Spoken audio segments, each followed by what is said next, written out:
Welcome to Campfire Conspiracies, where the fire is warm but the stories send a chill down your spine. Wait, did you hear that? Alright guys, it's our last episode of the season, episode 8. Yay! Competition episode number 6. And it is neck and neck, so vote for me. Neck. So vote for me. Because this is the last chance for this season. Yep. I don't want my head shaved. Oh, giving me ideas. I love it. Giving myself ideas, actually. Oh. Could you imagine showing up on Monday? Yes, Into actually, work, I could. Bald. Because currently, I'm working alone. Oh, yeah. Yeah. But it would take more than 2 weeks for your hair to grow back. So that's true. Your colleagues would be wondering what the fuck was going on. Summer, you finally grew out your hair, and now you shaved it all off. Maybe I won't do that. Maybe I'll just dye it some horrible Just do a bad bleach job, I guess. vomit color. Vomit color. I was going to say a poo color, but your hair's already brown. It's chocolate. Yeah, exactly. So, as we said, this is the last episode of the season. Things are obviously, getting tense right now. Pretty as tense. you can see. Butthole is clenched. Butthole. So, as it is our last episode, a few things have been going down lately. We kind of want to bring them up before heading into our stories.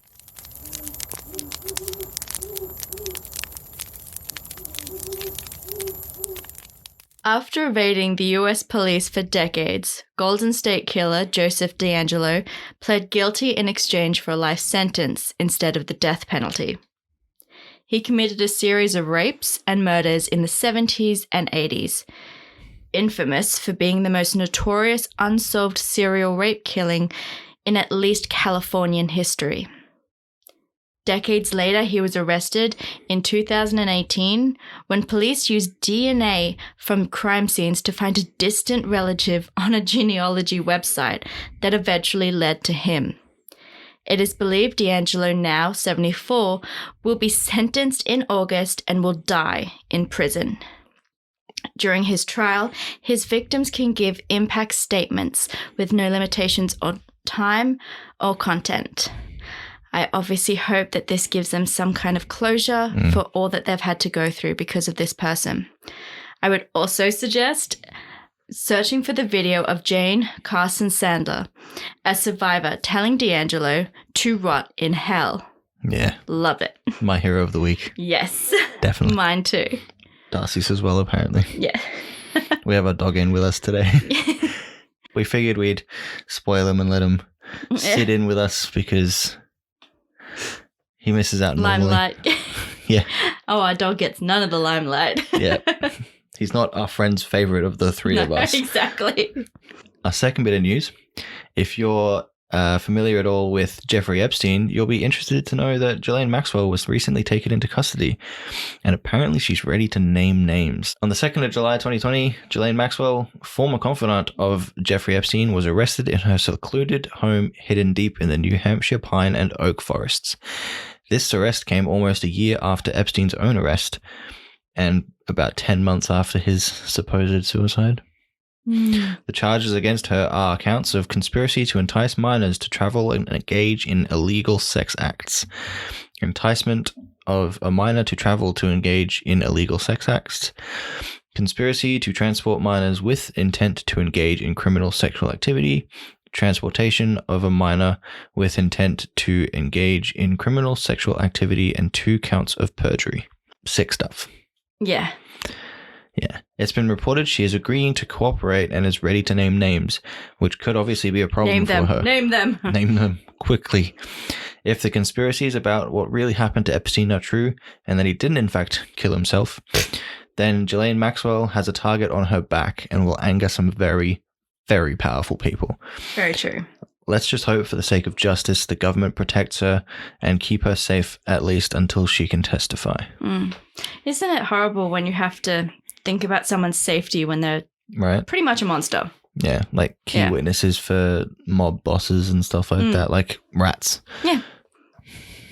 Like, it's different when it's a undercover cop or whatever, Mm. because if they've gone undercover and then come back with all this juicy information to finally get someone, then yeah, you're rooting for the cop to not be killed. But Yeah. if it's someone who's done shit, then if it's someone who's done shit, you want them to suffer, but you also at the same time don't want them to die before I don't want them to have extra protection when others don't. Yeah, right? Yeah. Yeah. In Australian news, Western Australia's King Leopold Ranges have been renamed Wanaman Milliwundi, which is absolutely fantastic. I mean, King Leopold is why there is such a term as crimes against humanity. Why would we want any of our beautiful landscapes to be named after him? Right? When it can have, such a beautiful, An exotic traditional owner's input into the name. Yeah. Definitely love this change. And on just a bit of lighter, silly news in my eyes, there's also this wild new Australian conspiracy theory suggesting that healthcare workers in Victoria are using nasal swabs to implant microchips into people. And I think it's Bill Gates who is behind it all. So wow. I have a few questions. I have all the questions. I have a few problems with it too.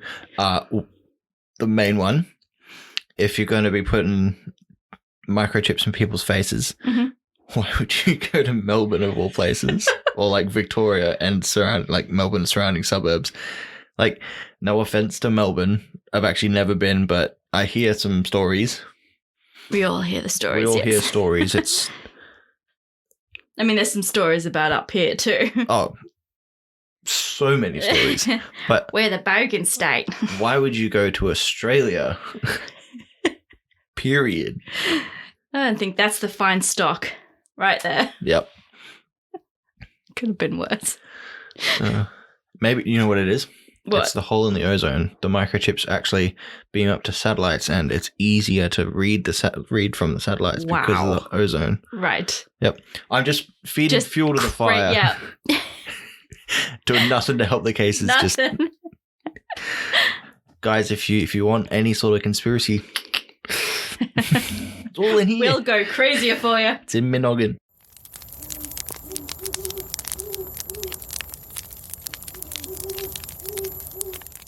So we should get into our topics today then, right? Yes. Awesome. So I can win. Or I can win. So today our stories are about anything Area 51 adjacent. Related, adjacent, around. Supported. So I obviously went Area 51 supports you. Area 51 wants you to join Space Force. Space Force.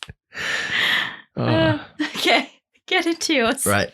So I obviously went for the easy story of Roswell. So my reasoning for choosing Roswell is not because it's the easiest topic to discuss and I want to get it out of the way.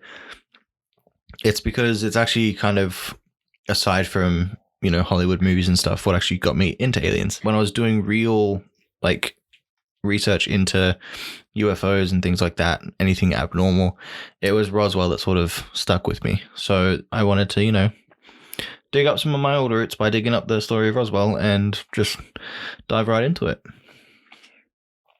So deep dive.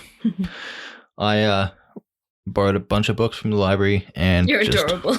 So if you're gonna go looking for things from before the internet, you might as well use things from before the internet, right? So Roswell. Before the crash in Roswell, there had been a recorded 16 UFO sightings in the Roswell area within the months of May and July, and some speculate that in all there was probably closer to 800 that weren't recorded. When I read that, I wasn't really sure if it was May and July, or if it was the 3 months that span May to July, so May, June, July.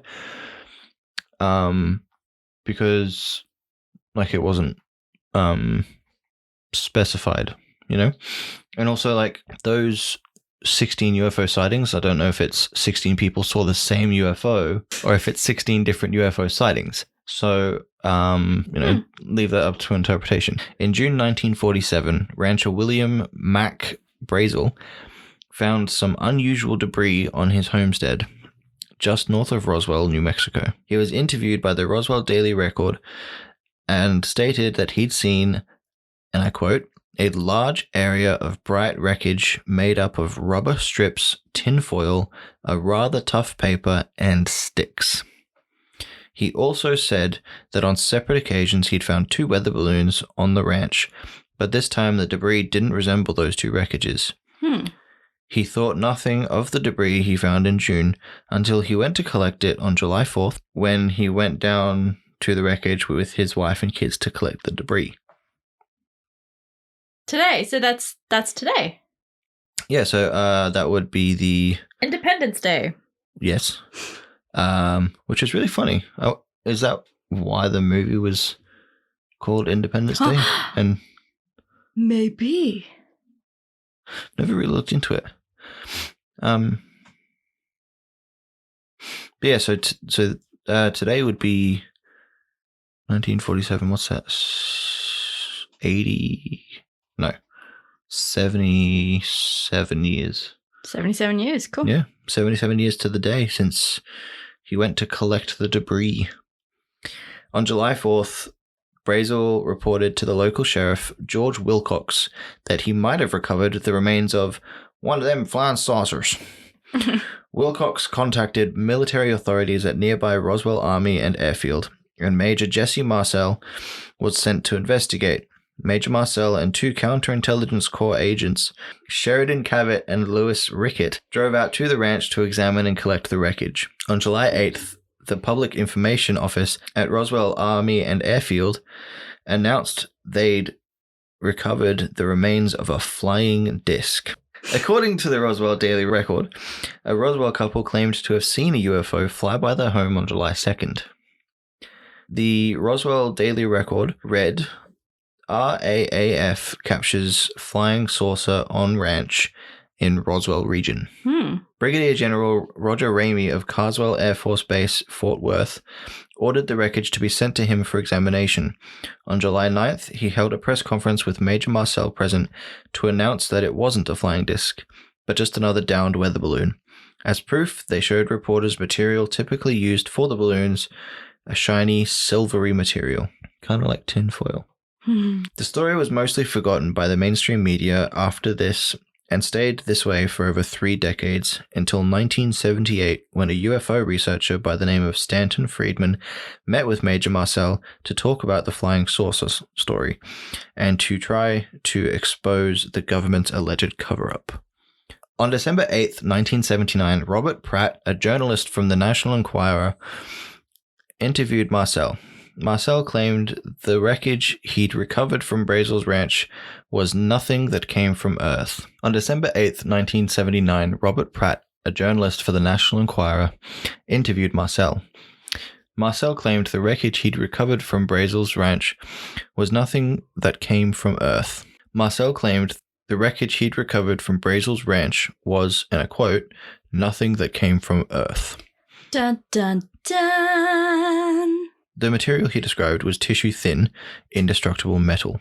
The I-beam structure had some kind of hieroglyphics on it. This interview resurrected the then-dubbed Roswell Incident. The Roswell story morphed into variations. What was initially one crash site was then fabricated into 2 separate crash sites. In this supposed second site, people say that extraterrestrial bodies were discovered and retrieved. The bodies were claimed to have been found dead at the scene of the crash and were transported to Area 51 for autopsies. See where the Area 51 Area 51, from? yeah. Area 51, for those who don't know, is the super well-known but also somehow top-secret government facility in Nevada. The idea of 2 crash sites led to other stories being made that didn't match the original discovery and have led to many conspiracy theories.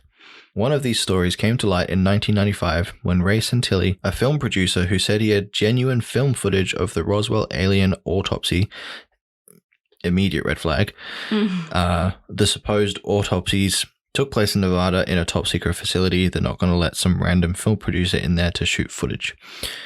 Unless it's like a bluff. What do you mean? Well, like that's such an absurd thing to happen. No one would ever believe it. It's the perfect cover. Yeah, maybe. Maybe Ray Santilli pretended to be a scientist. True. Like he's undercover. Undercover. Right. Yeah. One of those, because they have like those undercover documentarians. You know, the ones that like sort of assimilate themselves into the culture. Yeah. And yeah, it's a possibility, I suppose. However, this was proved to be a hoax. Never. Though a good one, with events that had been recreated. Mm-hmm. So I'm assuming they'd recreated the crash, recreated what the aliens were supposed to have looked like, and things like that. Santilli claimed still that at least a few seconds of the footage was legitimate. So we'll never know. Another happened in December 2002 when Walter Hort, a public information officer at Roswell Base during the time of the Roswell incident, left an affidavit of what he says happened during that time. It reads, "No one was able to identify the crash debris. I was able to see a couple of the bodies under a canvas tarpaulin. Only the heads extended beyond the covering. The heads did appear larger than normal, and the contour of the canvas suggested the size of a 10-year-old child." So, short greys? Short greys. He didn't say what the color was, though, so... Right. Well, it couldn't be reptilian. It couldn't be Nordic. No, because Nordics are super tall with blonde hair and small, human-sized heads. Exactly. Yeah. So, yeah, it must have been short greys or, little green men. That's usually either, yeah. Conspiracies began popping up due to what Major Marcel had said in the article in 1979. Major Marcel claimed it was all a cover-up. The debris he'd collected had been switched with weather balloon remnants to show to the public to hide the truth. General Ramey's assistant, Colonel Thomas J. Dubose, stated that it was indeed a cover-up. Dubose never knew what the Roswell object was, only that it wasn't an ordinary weather balloon. The reason for the cover-up and the answer to what the retrieved wreckage actually was may lie at the heart of Project Mogul. It's like in the first episode we did with those projects within projects within projects? Projects within projects, yeah. It's all coming full circle. What a great way to end the episode. True. Apparently, Project Mogul was a top-secret operation in 1947 that used various intelligence instruments. Apparently, Project Mogul was a top-secret operation in 1947 that used various intelligence instruments attached to weather balloons to spy on the Soviet Union. It was the same time as the end of World War II, and the US felt they needed to know if the Russians were attempting to build nuclear weapons. All right. Because of how top secret it was, not even those in the military knew about Project Mogul. A leak of this kind of information would be bad for those involved. And, the entirety of the US. The materials used were as described by Major Marcel, materials and metals that no one had seen before. Things that could easily be misconstrued as materials from outer space because they were alien to the average person. Right. In 1994, the Pentagon did declassify most of the files on Project Mogul, and the Federal General Accounting Office regarding the Roswell incident in the hopes of debunking rumors of UFO incidents in Roswell and other areas of the US. Fun fact. Obviously, despite the declassification, Roswell is a tourist hotspot for UFO fanatics and researchers.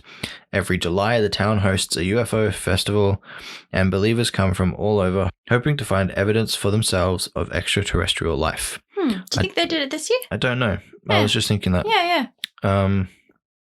I'd like to say no, just because social distancing and stuff. But then, the US also isn't really practicing social distancing as well as it should be. That's what we're hearing, guys. So, yeah. Who knows? Who knows? All right, cool. I mean, if they did, it would probably have been a small number of people, because I'd like to think that... Yeah. If anyone's ever been to one of those and is listening... Oh, yeah, let us know what it was like. We would love to chat with you. Yep. Let us know what it was like. Yeah. Send us a message. You'll know how at the end of the episode. So yeah, this statement has done little to stop true believers of the UFO crash. Little. There are a couple of theories that are connected to Roswell, and two of them that I want to talk about kind of sort of tie in together. Some even say that the things salvaged from the crash are the reason we have things like the technology for mobile phones, lasers, and even night vision goggles. Some also say that the Soviet explanation is just another cover-up, which ties in with the technology theory. Fiber optics used in the weather balloons are what people believe advanced our internet speeds and such. But there's nothing saying that the fiber optics came from Earth. Right. People believe that, it's a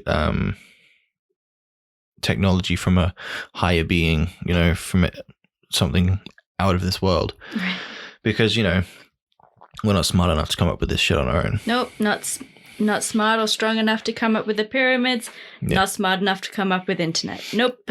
Imagine being one of those thousands of slaves, like in Egypt, the ones that built the pyramids, only to have some tall grey bastard just like take all the credit for it. It's like, yeah. Fuck you, man. Yeah, that is the story of Roswell. Nice. Cool.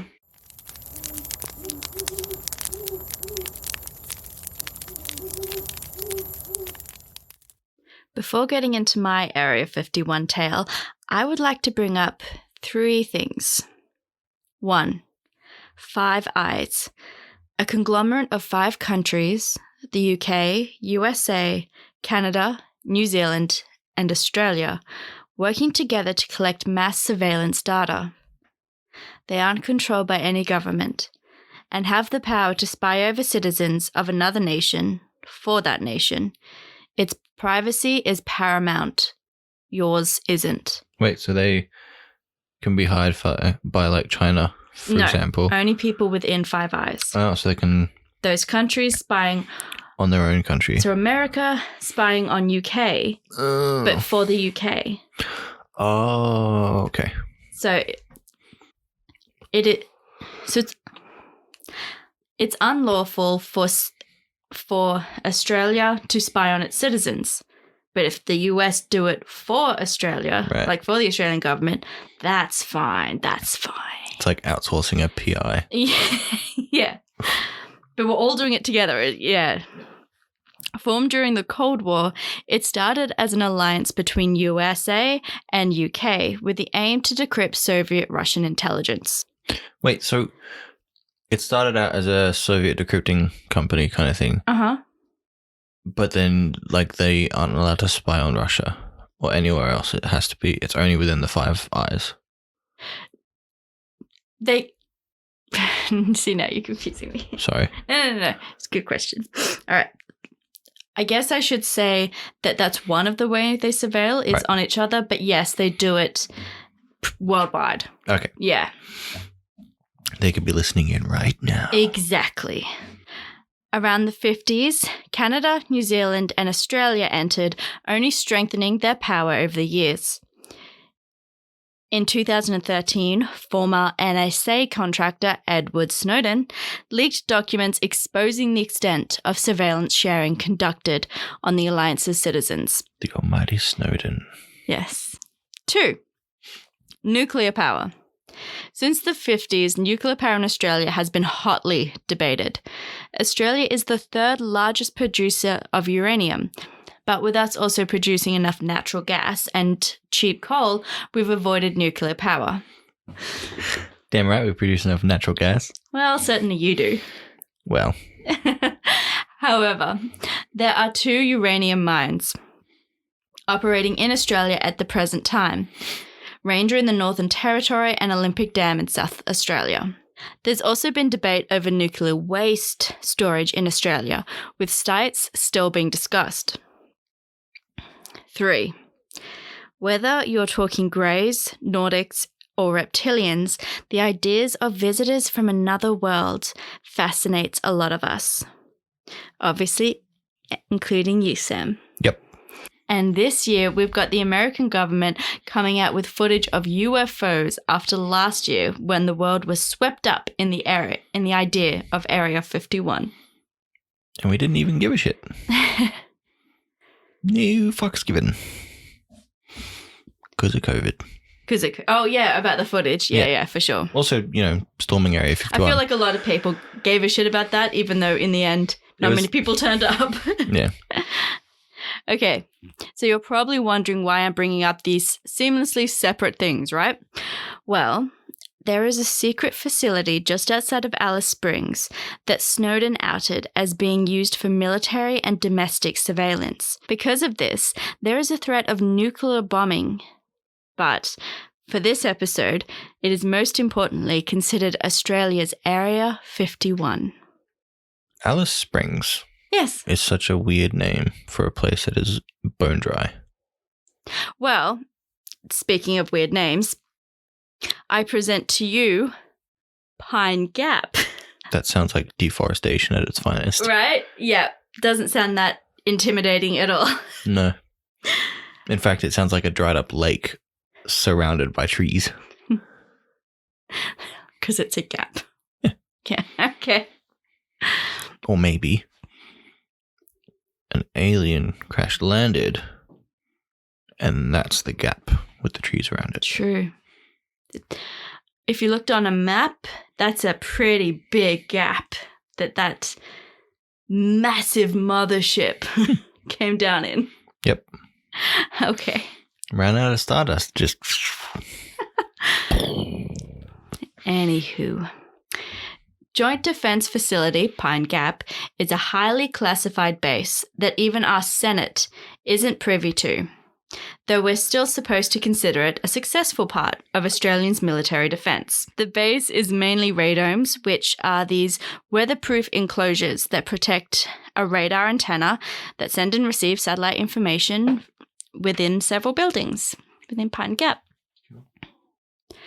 According to experts on leaked documents, thank you, Snowden, we know that the United States controls satellites that gather information used to pinpoint airstrikes around the world and target nuclear weapons, among other military and intelligence tasks, like surveillance of its own citizens. First established as Joint Defense Space Facility Pine Gap, so from the start it had an alien connection, in 1968, used instead for Cold War information collected by the CIA. So the space thing was just a front. Space Force before Space Force became a thing. And guess what? It's celebrating an anniversary this disastrous year. 50 years ago, it became operational on 19th of June 1970 with a launch of its first satellite, codenamed Rhyolite. Congratulations, I guess, sort of. Not really.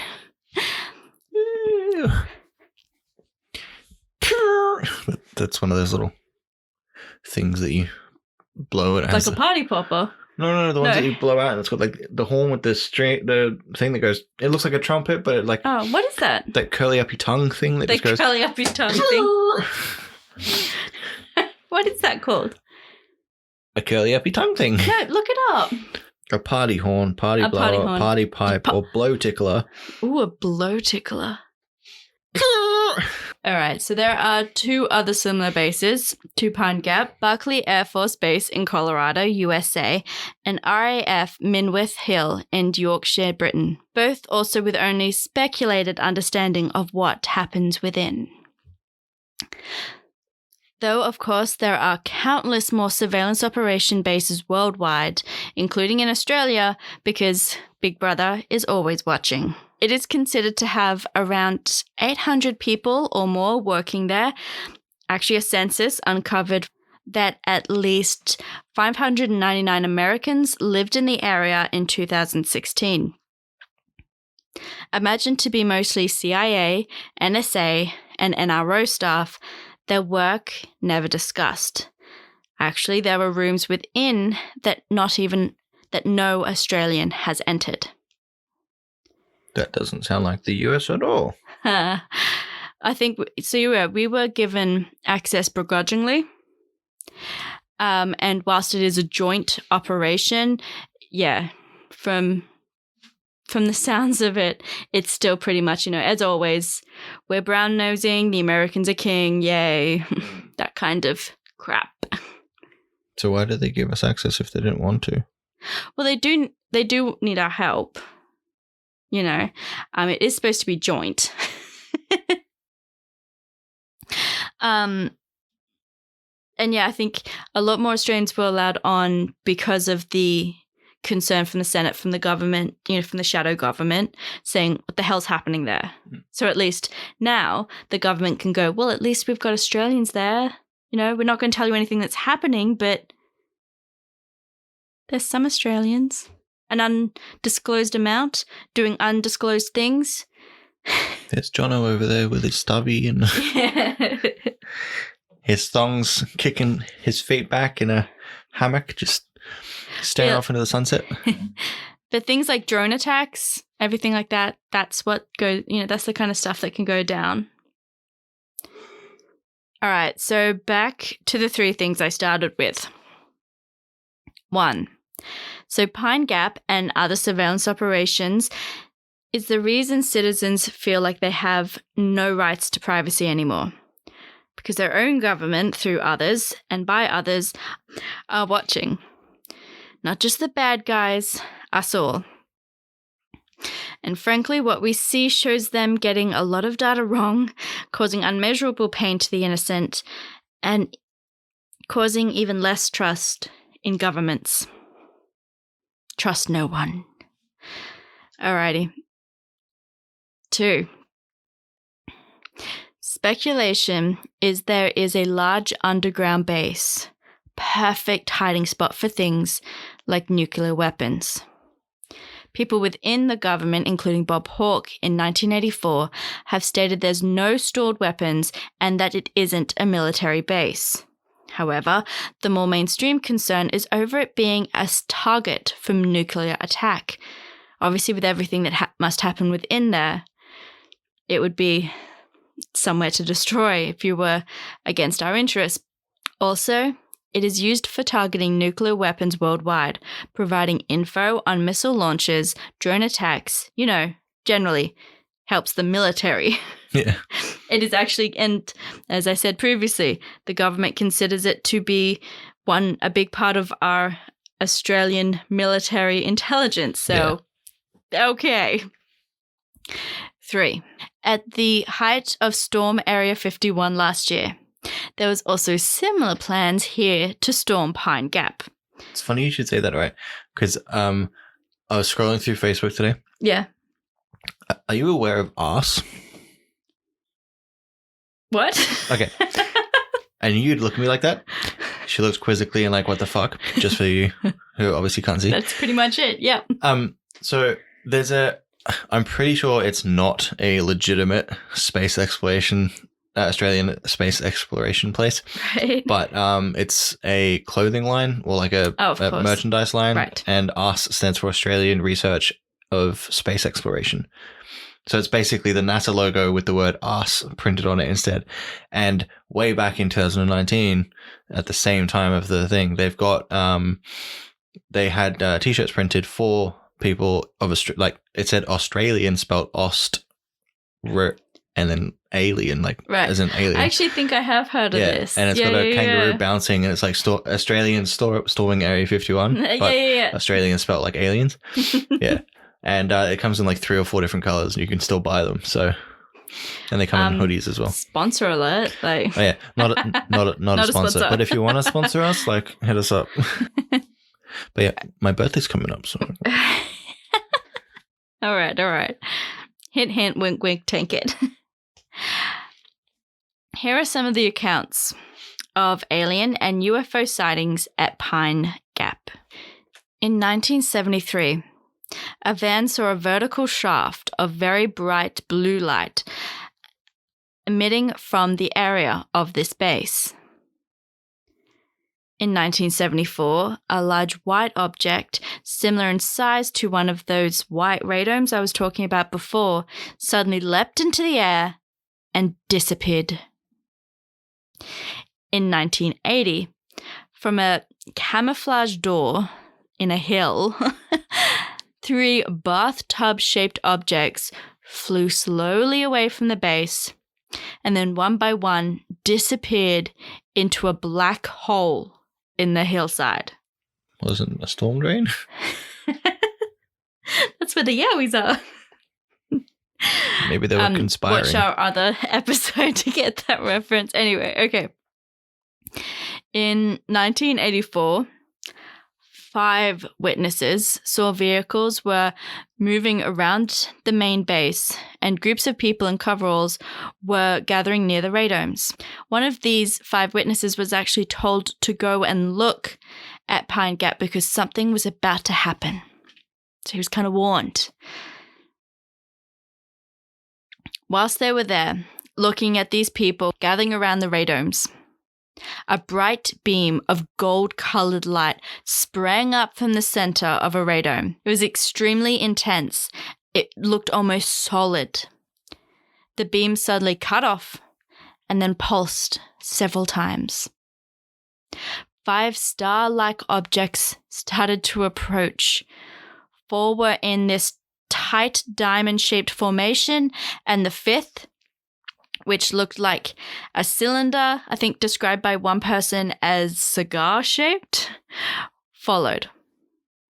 The 4 objects each moved in small circles. The large white-shaped object had started to form a white halo around its center, moved towards the base, reducing altitude, stopped, rocked up and down for the whole duration.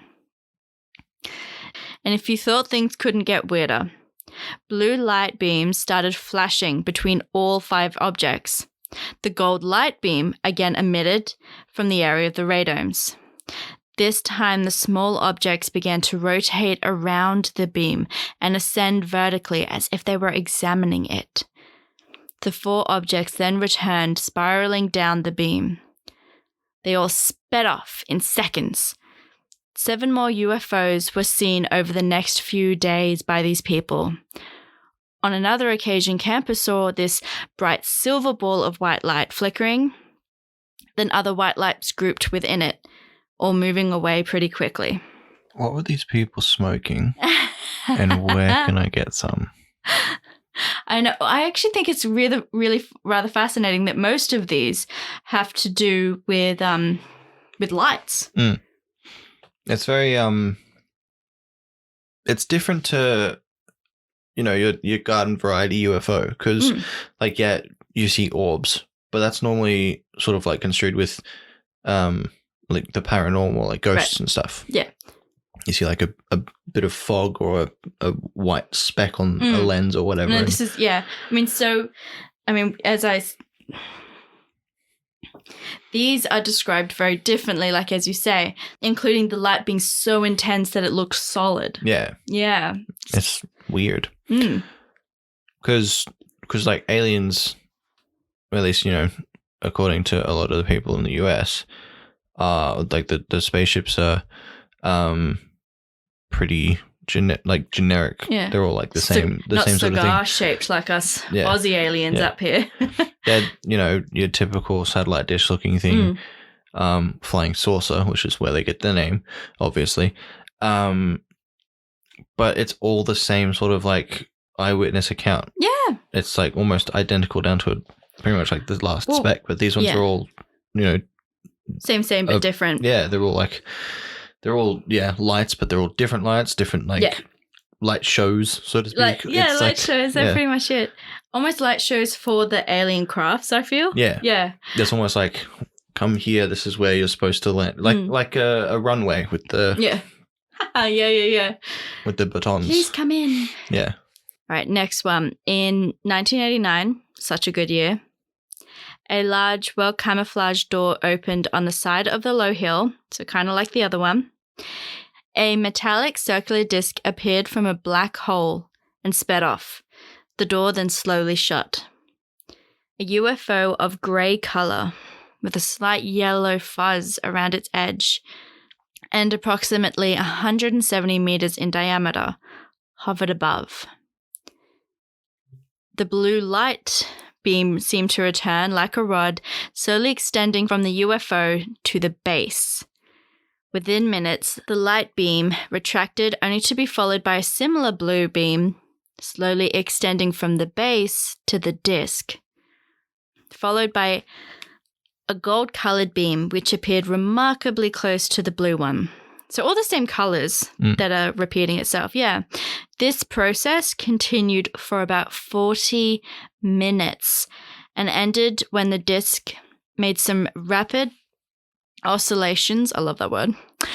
Lit up like a neon sign and ascended vertically at extremely high speed. All right. Are we talking like faster than the speed of sound? Or speed of light? That is all I know. Extremely high speed. Okay. In 1996, 40 orange lights the size of a thumbnail comprised two distinct formations. Wait. Orange lights? Yeah. In a little different. 1996. Yeah. That could be. So this is Australia, right? Yeah, so we're talking around Pine Gap. All these stories are around or in Pine Gap. And Pine Gap's in Alice Springs. Well, just outside of Alice Springs, yeah. Why? How close to Victoria is Alice Springs? Are you kidding me? It's on pretty much the other side of the country. Oh. I mean, they are flying at high speeds. Because Kelly Cahill was abducted 3 years prior by a UFO with orange lights. Ah.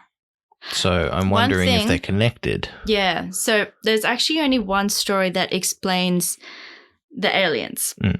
I did not include it in here because it was just a bit too, well, it was a bit long, but also just a bit too batshit crazy.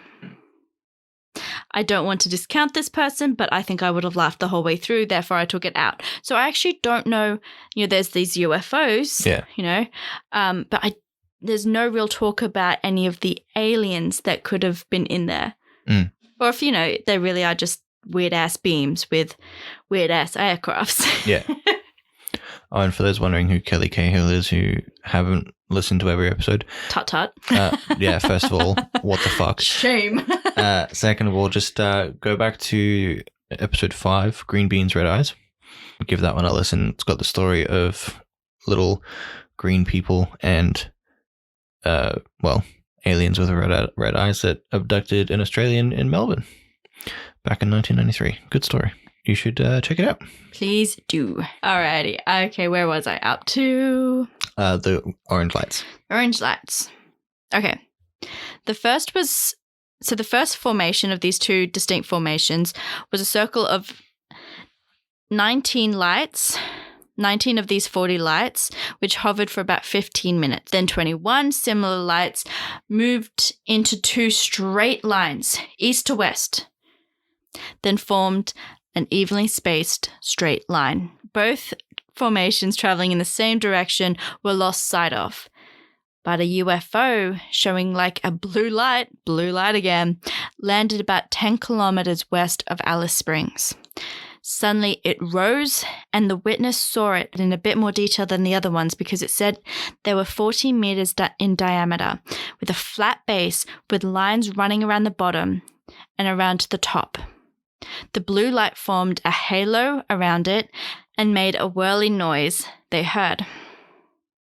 It was above their car for a short time, and then they thought they were being watched because, it's Pine Dam Gap. All right, and lastly, in 1998, a witness saw a large silver glow in the sky, the size of a basketball, which disappeared in the south. Radios failed during this appearance, and then a triangular-shaped cluster of 5 smaller lights. Again, this is, the numbers are really interesting and repeated. Do you know what else is really funny? What? Triangular cluster of lights.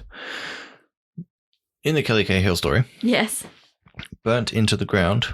There was the triangle was burnt in the ground, yeah. the tractor beam, so to speak, right. Or whatever, was in the shape of a triangle because there was scorch marks in the shape of a triangle. There you go.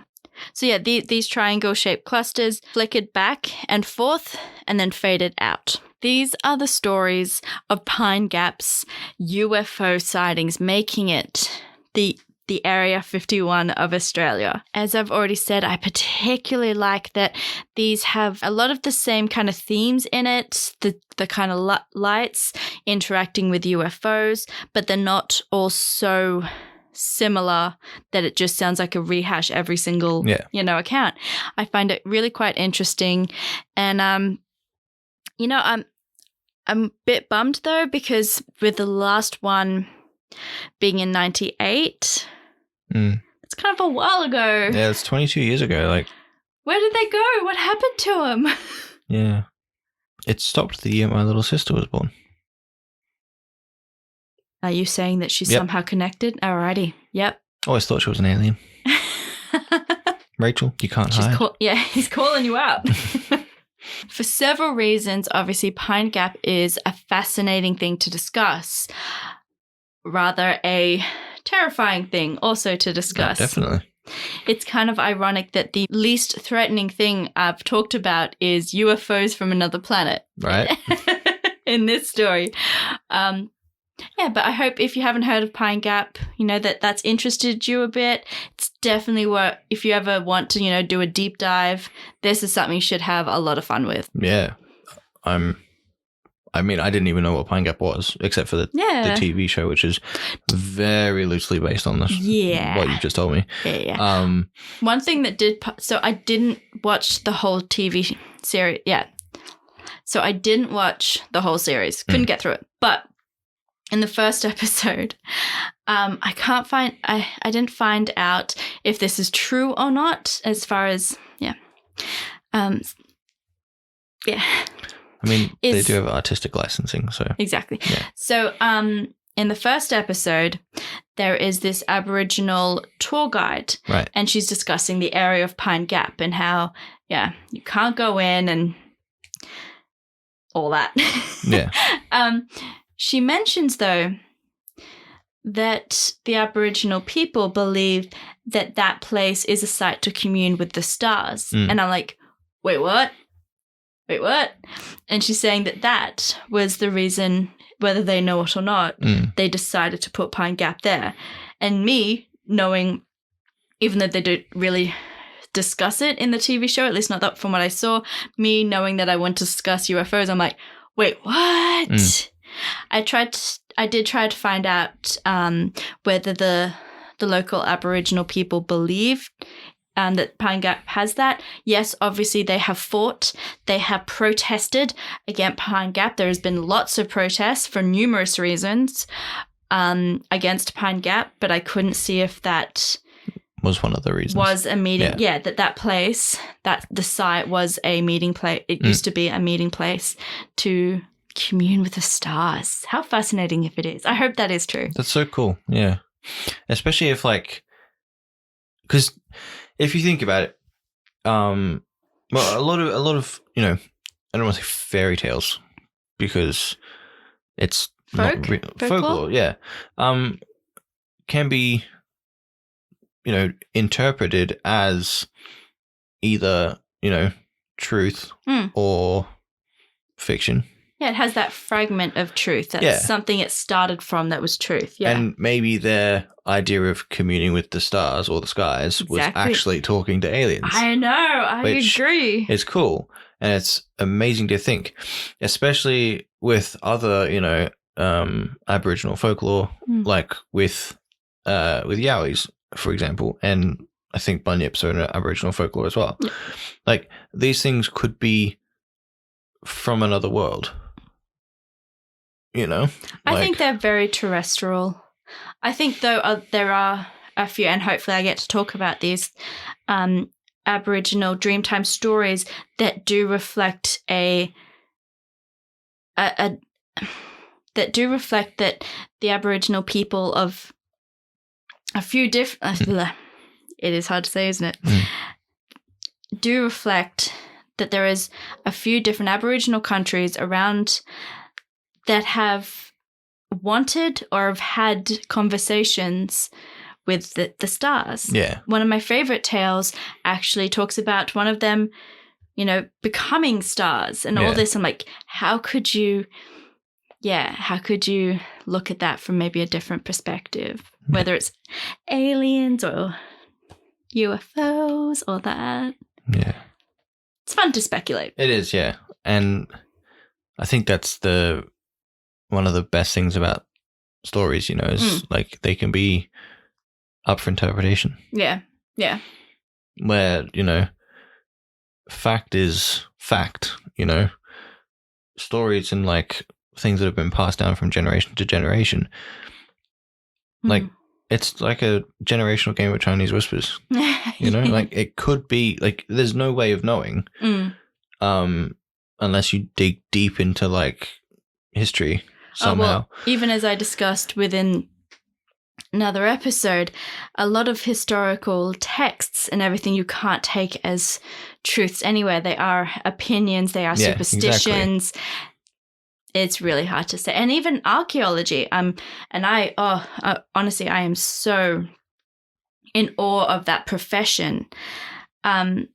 Mistakes are still made because of our interpretations, our modern interpretations, assumptions about a time and a place. How could we understand that? Exactly. How could we understand without being there? So it's fun. It is. It's fun to speculate because we truly will never know.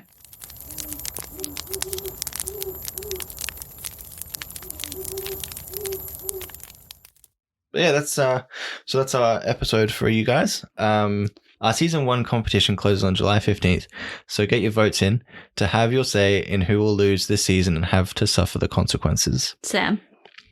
Oh, you want me to win? No, that you have to suffer the consequences. Oh. The only consequence I'm going to have to suffer is me looking at what I'm going to be doing to your hair. Oh. Don't worry, puppet. You won't happen. Remember that for every one of the 6 episodes you vote on, you'll be in for the chance of winning one of the season's t-shirt designs. But you are limited to 1 vote per episode, so make your vote count.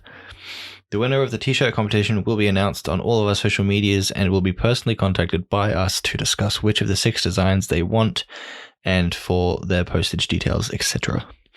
So yeah, obviously I've seen the 6 designs that Sam has made. I absolutely adore them, especially Big Doctor and the Alien.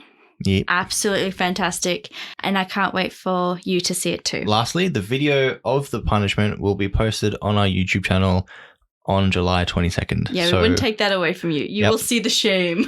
So on the week that we are supposed to...